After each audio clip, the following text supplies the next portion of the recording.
Hello there, and another warm welcome to Podcast with GDS. I am the one and only GDS. Thank you very much for joining in once more. I hope you enjoyed today's episode as it's the start of the year, and this one is about it's titled, as you have seen on the title, it's about having a successful 2023. So I'm just going to be giving 5 tips of what I think you should do, and I should do, we should all do to have a successful 2023. Of course, I'm not going to cover everything. I'm just going to cover what I can cover in the short space of time that I have to do this episode.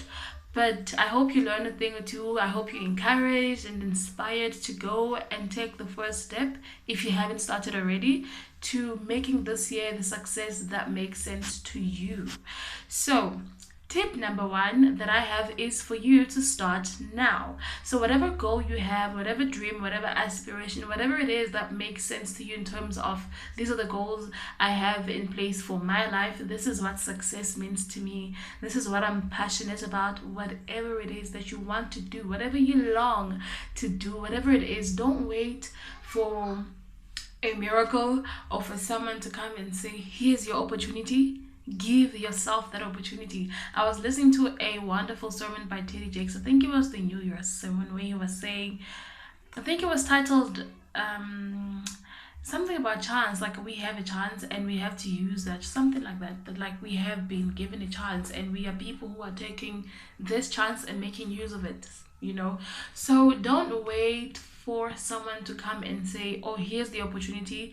Don't wait for someone to come and say whatever it is, like we are waiting for something or someone or whatever, or some sort of recognition, like, oh no, you actually have this gift, or you're able to do, in most cases we know better than anybody else what we're able to do, what we're passionate about, what we love. See whatever it is that you can do to start giving yourself that opportunity, start giving yourself that chance that nobody else has been ready to give you. Maybe it might open up bigger doors, but whether or not it opens up bigger doors, you have opened that door for yourself. I don't think there's anything greater than that.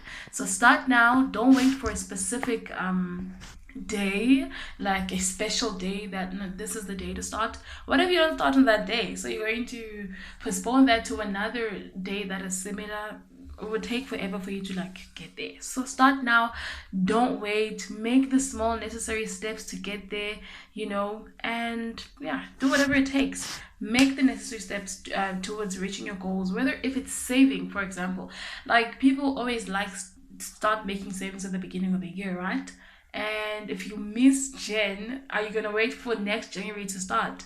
Start whenever it makes sense to you. If you come across this video in June, start in June. Start as soon as you can. As soon as you have the funds in place to start making the savings towards certain goals, towards just having savings. Like it's important to have savings for rainy days. It's important to have savings for your basic needs. One thing that I really love having is stokvels. So if you can start a stokvel with a group, start whenever you can. If you find people that are willing, start doing that. If you don't trust anybody, open a bank account, put in some money aside, and start saving. There is nothing that you can lose from that, but there is a lot to gain. It can give you a much easier, lighter end of the year. So start saving, start putting away money. If you want to get out of debt, do whatever it is you can do to start getting out of debt. Like if you're making monthly payments, pay a little extra. Watch videos from financial gurus or people who are just good with finances and listen to their advice and take the first little steps that seem like they're nothing to start making your moves towards saving, towards getting out of debt, towards bettering your life. Start taking care of your body more, start exercising more, start eating healthy, whatever it is that you need at this moment, whatever makes sense to you. Start making those small steps. Now, I took so long on that one. The second one is use what you have. That's my second tip. Whatever it is you have, whatever equipment you have that would enable you to start a small business or whatever it is, man. Whether it's a small business, whether you want to start a YouTube channel, use your phone and start making those records like I am and post those things and share your mind, your ideas, whatever it is that you that you desire. I like saying whatever it is that makes sense to you, because it's stuff that speaks to who you are, what you're passionate about, what you enjoy. Start with what you've got. Start with the little you have, the little equipment. Do research. I think research is really helpful. Find out what other people who've started businesses that are now booming, what they have done, where they started. Start working for someone else. That gives you the most experience, you like the best experience you'll ever need in terms of now how business works, what you need to put into a business, and how long it takes to make returns. It's not as easy as it looks. So follow people who have been through it, who've done it. Watch shows like those. Read books. Like, inform yourself. Read books. Reading is great. It's good for your imagination. It's good for you to get more information. It teaches you a lot. It's an exciting thing to do and to have. It's like, I don't know how to put it into it, but read a book, read books on information, on finances, on life, whatever it is that you like reading. Read. So use what you have, use whatever resources you have. If you can't buy a book, buy one. If you can't, there are so many different streams, if I can call it that, that can give you access to books now. We've got smartphones, we have access to different books that are free. If you don't have the money to buy books, we've got access to almost anything and everything. We just have not been taught to use that access to better ourselves and to build ourselves up. We just know how to use that access to have fun and for entertainment, and sometimes that entertainment doesn't always grow us. It is fun for now, it is enjoyable, but is it building you up? Is it making you a better person? So use that access to gain knowledge. Use whatever equipment you have to gain knowledge. Use the skills that you have to not just gain knowledge, but also to build something up, to start a business, to, I don't know, man. Make money. Use it to make money. Alrighty. Okay, number 3 will be, just a second, study. Okay, I already mentioned that. Let's study to show yourself approved. So that is from a Bible verse. But when I say study, I don't mean just reading a book, but also whatever it is you are already in a field of. For example, there's always something new coming up. Give yourself more information, expose yourself to more information, expose yourself to people who know a lot about the field you're in, so learn a lot about the field you're in. Like, if you're a musician, um expose yourself to other musicians and what they do and how they do it. Practice, practice, practice. Practice makes you better at what you do. But also learn something new, like a new skill. If you're a musician, learn something about music that grows you in that area. But also make time to learn something that has nothing to do with music. Learn a new skill. Learn to bake. Learn to do something you never knew how to do. And exercise your learning muscle. I think it's really important. There's so much to learn. There is so much out there to expose yourself to. There's so much that is exciting about life. Get yourself excited. Master your craft. Learn something new. Read books. Watch people who are in your field of interest. Pray. Stay rooted, like, in prayer, in the Word of God. If you're a Christian, or if you like motivational stuff, do that as well, even as a Christian. But, like, feed yourself with the Word of God. Feed yourself with motivational things that inspire you, build you up, and encourage you to go out there and grab what is yours and take the first step. So that is number 3. Number 4, be committed to your goals. Like, be firmly committed to whatever you set your goals to. So it is not easy. Sometimes you have to, like, force yourself to do stuff. Like, for me, savings have been a struggle, because, look, I think we have a lot of expenses as people in general. So, like, I'd put away money, and before you know it, something arises that, like, really needs money, and I'd go and take that money, like, okay, no, I'll replace it next month, or maybe save double, whatever. And that would never happen. I would try again and eventually just get discouraged because you're like, okay, especially if you're like me, you get discouraged because you tried and it seems like it's not working. So you making those bad decisions of like you saved and then you go take money out, it's discouraging to you, and I'd end up stopping. And there are other avenues you can use. Like you can open a bank account that really binds you, but I have had one that, like, you don't take money out until a certain period of time. If you do, then there's a penalty you have to pay. And sometimes the money that is in there, like you're like, no, it's fine, it's just a little penalty, I'm willing to pay that, give me my money, because you have access. So if you do something like a stokvel, for example, you have, especially, it depends, because we've got different types of stokvels. You can go do some research. So there's one where we all pop up money, nobody takes out anything throughout the year. Like, especially if you have people working with you, so these people keep you accountable, so you can't just access the money or take it out whenever. So we have that one where you can put in the money throughout the year, then at the end of the year you split that money together. You need to find trustworthy people because people can go crazy. And another one is the one where you rotate. So you might be 5 people. On each month, everybody gives money to one person. The second month, it's the next person. So you rotate, like individual by individual gets money on a monthly basis. So it goes to this person this month, the next month to another person. That one is another way of saving. So you will use the money when it comes to you, of course, but it helps you buy bigger stuff. For example, like I was in that one and I was able to buy big things that I needed that I could not buy with my salary on a monthly basis, but it helped me put away that money by giving it to somebody else. When it came to me, it was a lot of money and I was able to purchase certain things. So it depends on what your goal is, what you're trying to buy or save up for.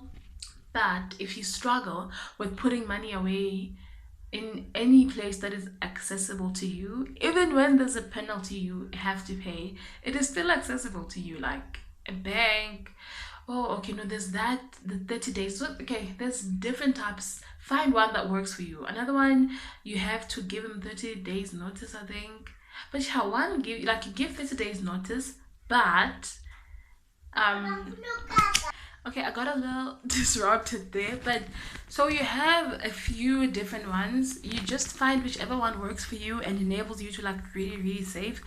And you'll find that eventually, once you've exercised that muscle, the saving muscle, where you don't have access at all, even when you have access, you're now used to putting away money. That will make it easy for you to be able to put away the money for yourself on your own without, So exercise your saving muscle, exercise all the muscles you have, make sure you exercise them and you put them to good use. So that was number 4.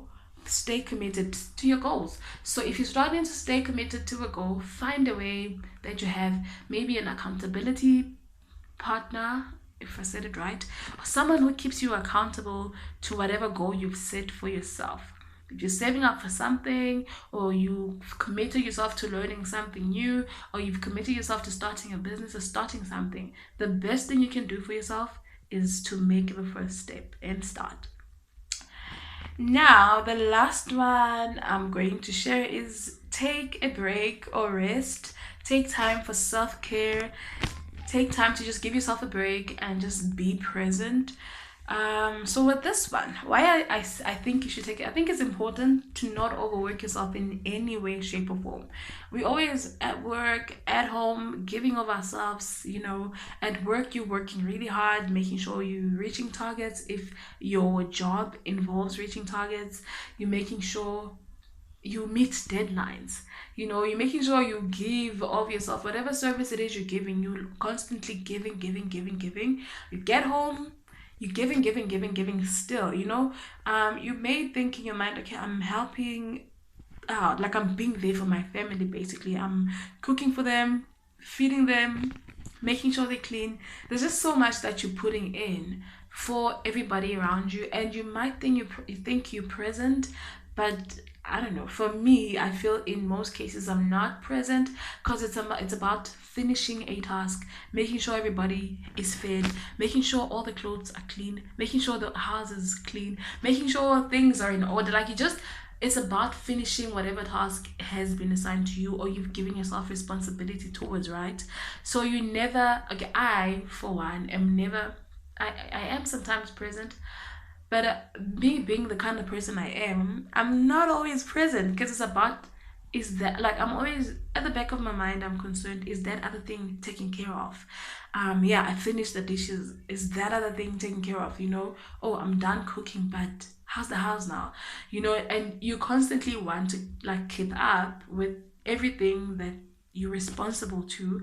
I'm hardly ever present. So sometimes, like, really genuinely take a break from working, from doing all the hard, like, sit down, be present with your kids. Just because you've been feeding them all day and keeping them clean and making sure they have everything they need, it doesn't mean you're present. I know. It doesn't mean I've been present. I'm present when I'm like really sitting down and I don't have any care. And sometimes in those cases, I can feed them really from being present. Oh, you need this? Let me give that to you. And I'm like really present. And it's not about accomplishing a task or this needs to be done, this needs to be finished up. So, like, relax, take care of yourself, do stuff that make you happy, listen to some good music, get a nice bath, like, just relax and sit back, watch a nice movie that you enjoy, and just chill. Sometimes at work your eyes are constantly on the PC. That can be exhausting. Some people think, oh, because you're sitting all day you're not working hard. No, you are. And your eyes take strain as well. Take time to just close your eyes, like, honestly, genuinely, just close your eyes and give them a break, because they've been looking at a lot. It's the PC, it's the phones, it's the TV, it's just a lot that's happening around. Give them a break, give them a breather. Like, honestly, just close your eyes for 10 minutes if you have the time. If not, find time to do that late at night, over the weekends, like, because we're constantly feeding our eyes a lot of things and it's good. So just give them a break and help them rest. They need rest too. Sometimes it gives you a headache, sometimes you feel dizzy, sometimes you feel some type of way and you're not sure why you're so exhausted. It's because certain things in you are constantly working over time, even when you think they're not working. But because your mind is busy, your body is busy, there's just so much going on, so it's like really taking a toll on you. So rest, take a break, take care of yourself, be present to enjoy the people around you, enjoy yourself. Like, give yourself not just grace, give yourself grace, but give yourself love and like gratefulness. Say thank you, GDS, for being so good. Thank you, GDS, for the amount of work you put in to making sure you're good, the people around you are good, they're fed, they're taken care of. Whatever it is that you do on a daily basis, whatever it is that you give up, thank yourself for waking up in the morning and going to work and serving and talking to a million people who need your service and being good to them and making sure that whatever they are in need of is taken care of. Be grateful, because not everybody is going to say thank you, and you don't have to wait for someone else to thank you for being you. Thank yourself. Be good to yourself. Spoil yourself, love yourself. And yeah, that is about it for today. So I wish you all and myself and everybody an amazing, amazing, amazing 2023. Take care of yourself. This is your year to step into your moment and go and grab and take. If you have to do it forcefully, forcefully take everything that belongs to you. Stay spiritually strong. Pray. Feed yourself with prayer. Pray. Read the word. Listen to good music. Take care of yourself spiritually. Take care of your mental health. Take care of your physical health. Take care of yourself overall. Appreciate who you are. Whether you have everything you need or hope for yet or not, it doesn't matter. You are here. Be grateful that you are here. Thank God that He's kept you. He's taking care of you. So yeah, man, go and take everything that belongs to you. This is the time to do it. This is the year to do it. This is the year to honor yourself and love who you are and who God has created you to be, and fully step into your purpose. And on that note, we are wrapping this up. Remember to like, share, and what's the other thing we do? We like, we share, we subscribe. That's one very important thing to do. Subscribe, share, and like. I love you guys so much. See you later on our next video. I was hoping this one was going to be short, but it wasn't. We'll try again next time. Take care. Love you. God bless. Goodbye. Mwah.